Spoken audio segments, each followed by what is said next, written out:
All right, good morning or afternoon or evening. Welcome back as we continue here through the book of Proverbs. We're looking at wisdom for the journey of life. And today we're continuing on kind of in our second half of the section. First half, we look to define what wisdom is. In the second half, we're applying that wisdom to various topics. Today we're looking at what we're calling the temptation of beauty. We're really going to talk about the Christian understanding of sex, particularly how we see that portrayed in the book of Proverbs. So let's go ahead and jump in. This is a very timely, it's a very important subject. It's one that we Christians really need to get right because a lot of Christians are not getting this right, and that's very dangerous, as we'll see. So we're going to look at three sections. First, why we undervalue sex. Second, why we overvalue sex. And how that undervaluing and overvaluing is ultimately healed. And just as a note, when I use the word we, I mean us as a culture, right? 21st century Western American culture, if you took a pulse on it, how are we/they undervaluing and overvaluing sex in kind of the wrong ways? And ultimately, how does the biblical narrative and understanding of sex heal that, bring healing into something that's become actually very broken?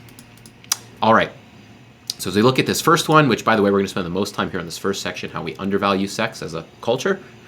And let's go ahead and jump in. We're going to look at Proverbs chapter 5 first. Author of Proverbs, by the way, here is going to be talking about drinking water from a cistern. He's not talking about aqueducts or about water. He's talking about something else. He says, drink water from your own cistern, running water from your own well. Should your springs overflow in the streets, your streams of water in the public squares, let them be yours alone, never to be shared with strangers. May your fountain be blessed, and may you rejoice in the wife of your youth. A loving doe, a graceful deer, may her breasts satisfy you always. May you ever be intoxicated with her love. All right. So, how we undervalue sex. All right. What I want you to notice here is that throughout the book, throughout Proverbs 5, and you're going to find this in many other places throughout the Bible too, there's very strong vocabulary used when we're talking about the sexual union, right? You could call it the marital union between the masculine and the feminine, the male and the female. He defines it as being intoxicated in love. If you're going to look at the book of Song of Songs, for instance, the vocabulary, the illustrations there are very, I use the word here at the end, voluptuous. They're very deep. In other words, there's kind of this very incorrect understanding that Christians have kind of this low view of sex, right? It's kind of something you don't want to talk about. It's something that's taboo. And some Christian groups maybe do take that approach. But that's not the way the Bible approaches sex. The Bible, when it approaches sex, it approaches it in a poetic, in a deep, in an appreciative nature. 1 second here. We've got a phone call. All right, we will deal with that later. Anyway, back to what we're talking about here. Bible holds sex very high, it gives it a lot of respect. And like anything that we respect and we value in life, you have to have healthy boundaries around that. The more that you respect and value something, the more you put healthy boundaries. And the same, of course, is going to be with the sexual union. For instance, in verse 16, we see that should your springs overflow in the streets, your streams of water in the public squares? No, verse 17 says, let them be yours alone, never to be shared with strangers. There's boundaries that are put in place, and of course there is. We put boundaries on everything that we value and hold to high esteem. And one thing that we'll see within the Bible is that the higher something is, the lower it can fall. Satan was an archangel, and therefore when he falls, he becomes the worst of the worst. The same is true with the gifts that God gives us that are very strong in nature. Sex is going to be one of them, that union between husband and wife. When that becomes corrupted, it becomes a very dangerous demon. It becomes very dangerous in our lives, and therefore boundaries that are put in place on this commandment are of extraordinarily importance. Okay, so we'll look here again at Proverbs. We'll look at 30. Solomon says, this is, by the way, one of my favorite forms of poetry, Hebrew poetry. He says, there are 3 things that are too amazing for me, 4 that I do not understand. The way of an eagle in the sky, the way of a snake on a rock, the way of a ship on the high seas, and the way of a man with a young woman. This is the way of an adulterous woman. She eats and wipes her mouth and says, I've done nothing wrong. What you notice here in verse 19, there's 3 things that are listed, and they're very poetic in nature. Eagle in the sky, snake on a rock, ship on the high seas. As you read through those 3, you say, well, what's he talking about here? It could be a lot of different things. But then you get your answer on the fourth thing. And the way of a man with a young woman. These three things are illustrations built into nature that Solomon is looking at and saying, these things are helping paint the picture of this wondrous thing that we have. And what is it? It's the marriage union between husband and wife and the way of a man with a young woman. So you get kind of this, what I want you to notice in verse 19 is this beautiful and poetic picture. Solomon is looking out and he is seeing this beautiful gift of the marriage union being expressed within nature. There's this deep cistern and depth of what this is when we talk about, the marriage union, when we talk about what we call sex very often. And then what he's going to do, he's going to contrast that very deep and beautiful and poetic understanding with what happens if you break down the boundaries. Verse 20, this is the way of an adulterous woman, someone who does not appreciate sex within the boundaries, but just wants to sleep around. She eats and wipes her mouth and says, I've done nothing wrong. Notice the beauty of 19 and the simplicity of 20. I've got an itch, so therefore I scratch it, and that's that. Right? An eagle in the sky, snake on a rock, ship moving in the high seas. You could write books on the poetry of that, and all of you could spend all day thinking about that. Then 20, she's hungry, so she eats, and then she's done. That's what happens when you break down the boundaries. That's what happens when you treat sex outside of the confines of the way the Bible describes it to be. Okay? Once again, we don't undervalue sex as Christians. We hold it to great high esteem. Verse 20 undervalues and simplifies sex. It makes it quite simple and ugly. All right, we've got a quote here from C.S. Lewis that helps. By the way, there's a lot of construction going on in the background, so you might hear that. C.S. Lewis, I think, really touches on what Proverbs 30 is talking about here and says, we use a most unfortunate idiom when we say of a lustful man prowling in the streets that he wants a woman. Strictly speaking, a woman is just what he does not want. He wants a pleasure for which a woman happens to be the necessary piece of apparatus. How much he cares about the woman as much may be gauged by his attitude for her 5 minutes after fruition. There's the hungry woman, the hungry man. I'm hungry, I need something. A woman happens to be the means to scratch that itch, and therefore I do. That's what I'm going to go do. That is what most of our music, most of these people that think that they understand sex within our media, and by media I mean, those that are creating music and movies and the way it's portrayed there, we think that, those are the people that must be the masters of sex, right? They sleep around, da-da-da-da. Lewis says, no, they don't even understand what sex is. They haven't even begun to. They have undervalued it to such a high degree, it's nothing more than eating. Okay, great. You itch yourself, you eat, you do sex, whatever. You don't have a clue about what Solomon's talking about here. That's what Lewis is going to say. That's what we're going to say. Okay, we're going to continue on here with this first section, which is, like I said, the longest. And what I want to do here is I want to give a term. And Timothy Keller uses this term, and I think it's very helpful. Commodification. All right? And to understand commodification, we need to understand a difference between consumer relationships and covenant relationships. The best example I can come up with is Mac and Tunes is a local grocery store. I have a relationship with Mac and Tunes. Right? I go in, and if I give them a certain amount of money, they'll give me a certain amount of products that I want to take home and eat or whatever it is, or a grocery store. So we have a relationship, but that's a consumer relationship. In other words, as long as I give them what they need, money, and they give me what I need, meat and vegetables and pasta and all that kind of stuff, we've got a good relationship. However, if a new grocery store, we'll call it McClellan's, happened to open up here in Waconia, and they were able to offer me the same product at a 20% discount, where am I going to go?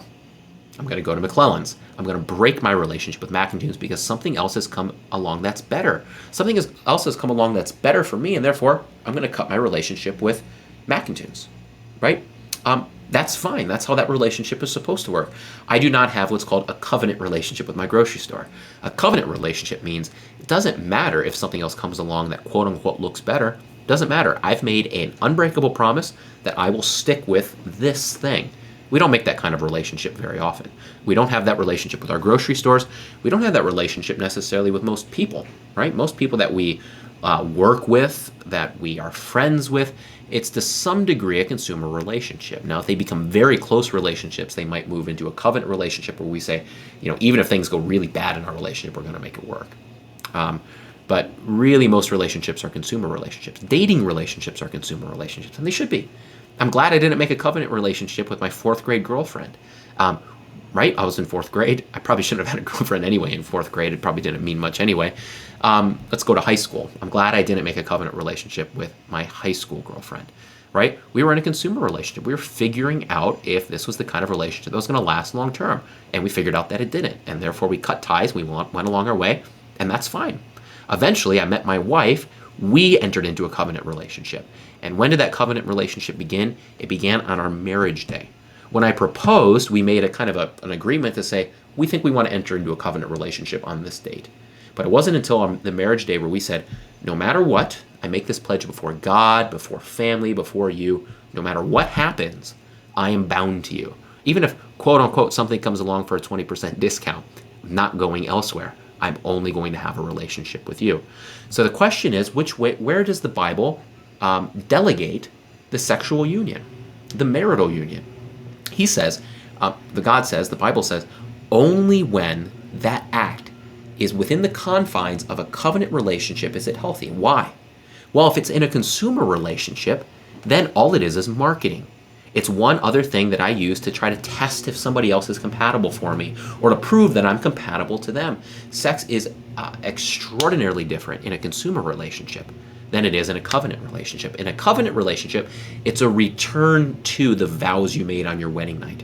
To put it another way, I give you my body as a representation that I've already given you everything else. I've given you my economic status. I've given you my health. I've given you everything about me. You have me completely, and therefore you have my body.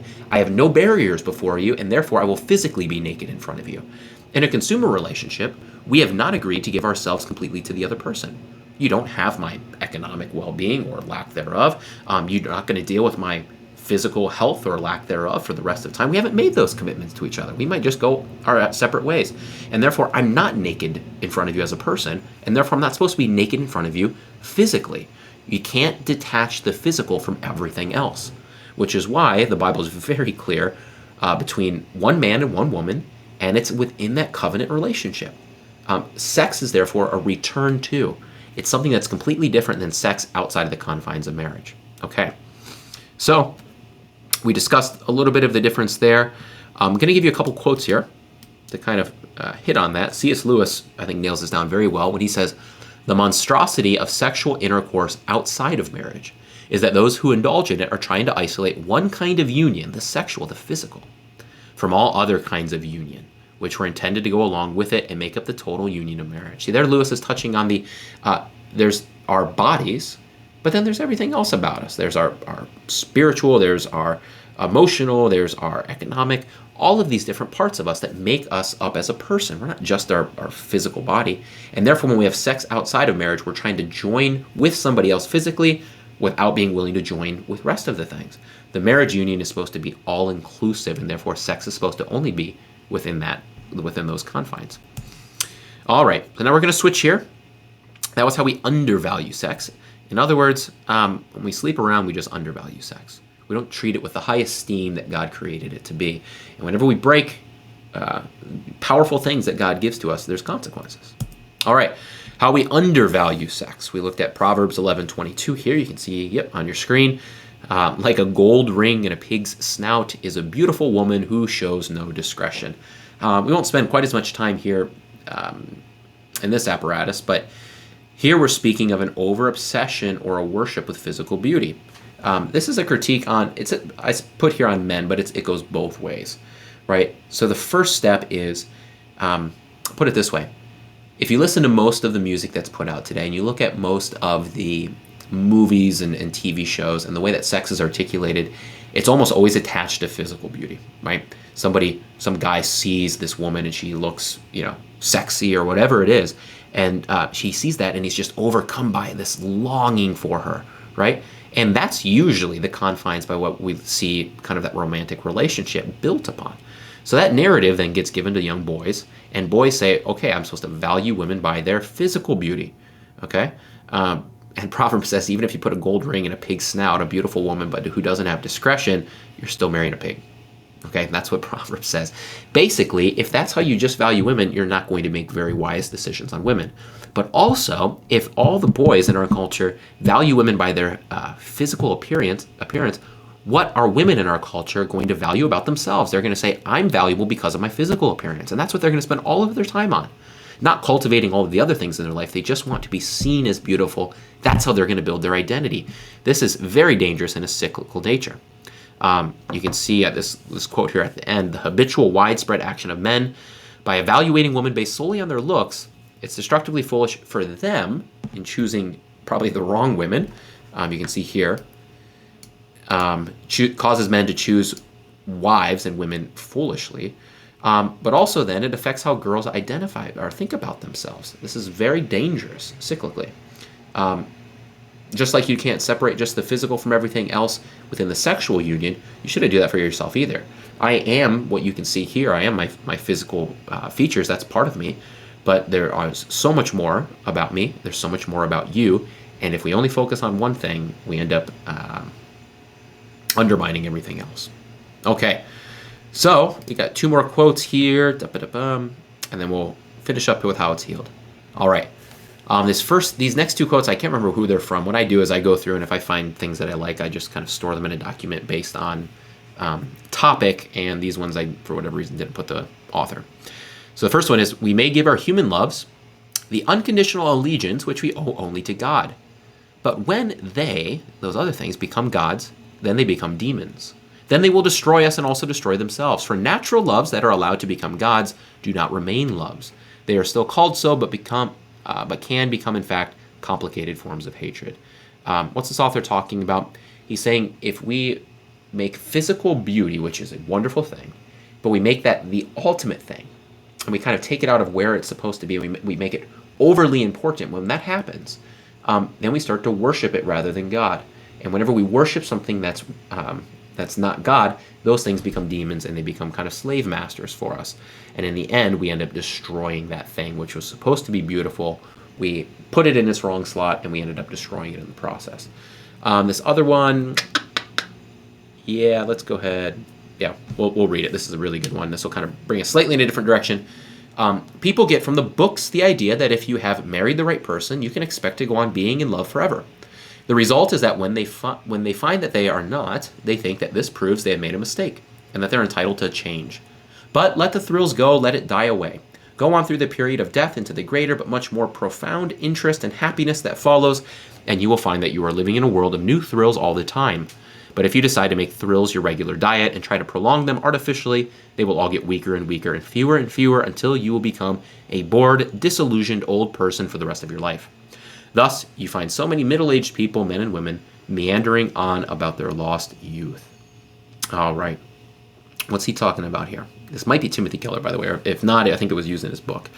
Well, he's saying there's the honeymoon stage, right? And that is exciting. I've been married for 5 years. That beginning honeymoon stage, very exciting, right? That's great, the thrills that are there. However, if you make marriage and relationship only about that thing, then you'll find that you are artificially trying to prolong something that only has a stage. It has a purpose. It's there for the beginning of your marriage relationship. But there's going to be other stages. We need to learn to embrace the different stages and find the joys that are in there. If we continually look back at previous stages, we'll never enjoy the stage that we're in. And in the process, we'll end up destroying our marriages. We'll be the middle-aged people meandering on about our lost youth. So here's where this kind of all ties in. How do you enjoy the joys that are meant for each stage of the marriage journey? It has to be built on faith. It has to be built on saying, God, you've called me to this period, 5 years of marriage, 10 years of marriage, 20 years of marriage, 40 years of marriage. And there's joys here to find. I know that the joys are there. Let me trust that they're there and then go search after them. If we don't have that faith that marriage is supposed to have all this complexity of each different stage, then we'll continually look back at the previous stages and try to artificially keep those things alive. If we have faith in God, in the design that he gives towards marriage, then we can approach the dating stage as the dating stage and not turn it into marriage by being sexually active in those stages. Also, then when we get to the honeymoon stage, enjoy the honeymoon stage for what it is, and then enjoy the next stage and the next stage and the next stage.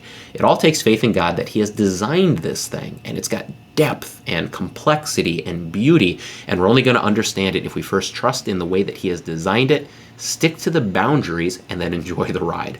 Therein is joy if you want to have relational joy. Any other thing, if we don't trust in him, if we try to do things out of order, we're going to end up harming it. Okay. Real quick here, there was a really good question that was brought up, which was basically along the lines of, well, what happens if, we practice these things out of order? Let's say that I'm sexually active in my dating life for, 8 years, 9 years before I get married. Well, what then? Well, there's two things to be said. One, anytime that you use something as it's not supposed to be used, it's going to be damaging for yourself, even if there's thrills and excitement while you're doing it, right? But also there's healing. So for instance, if I spend 8 years treating alcohol in a bad way and I'm abusing alcohol, at first that's probably going to seem pretty fun, right? There's going to be an excitement and a thrill along with that. But over time, I'm going to find that I've actually destroyed the gift of alcohol. And alcohol is seen as a gift in the Bible, but just like sex, it's one that you can misuse, right? So after those 8 years, it's going to take a lot of work and recalibration if I'm ever going to have a healthy relationship with alcohol again. For some people, they can never go back to using alcohol. They've already broken that. Okay? The same thing is going to be true with sex. If we practice sex outside of marriage, we're using it in a different way than it was designed to be. One example we gave today, right? It's going to be a form of marketing and keeping this wild excitement alive rather than within a marriage union. You're going to be harming yourself and training yourself to think of sex in the wrong way. So it's going to take work after the fact to find healing. However, there is healing to be had there. So the first lesson is don't break something if you don't have to, right? Don't make those mistakes. But if you have, yes, there's healing. Forgiveness happens right away. Repent those sins to God and God will forgive you and you'll be justified before him. And then get ready for the ride of going through the healing process. We all have to heal from different things within our life. We all have scars. If you have scars in this arena, there's healing to be had here, okay? It's not that you haven't written into stone a failure in relationship. You can find healing. But for those especially that are probably no one's watching here that's in high school, but if you are, don't break it, okay? All right, how it's healed. There's a lot to be said here. We'll try to sum it up here, maybe 3 minutes. Ephesians 5. Timothy Keller writes his book. I highly recommend this, The Meaning of Marriage. Fantastic book. And he writes it all starting with Ephesians 5 as kind of his backbone. And so there's a lot to be said here. We're just going to touch on maybe one or two things.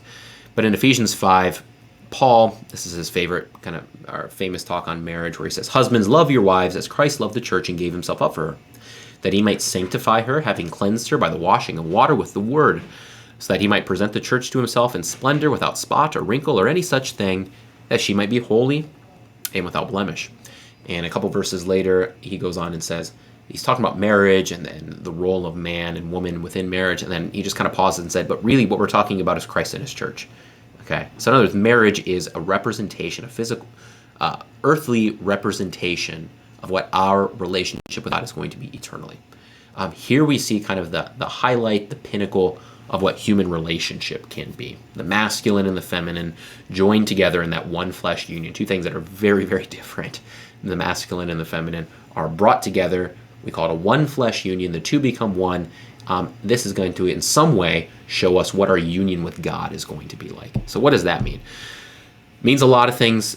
Maybe the one we can point on right now is our relationship with God is established by God's covenant with us.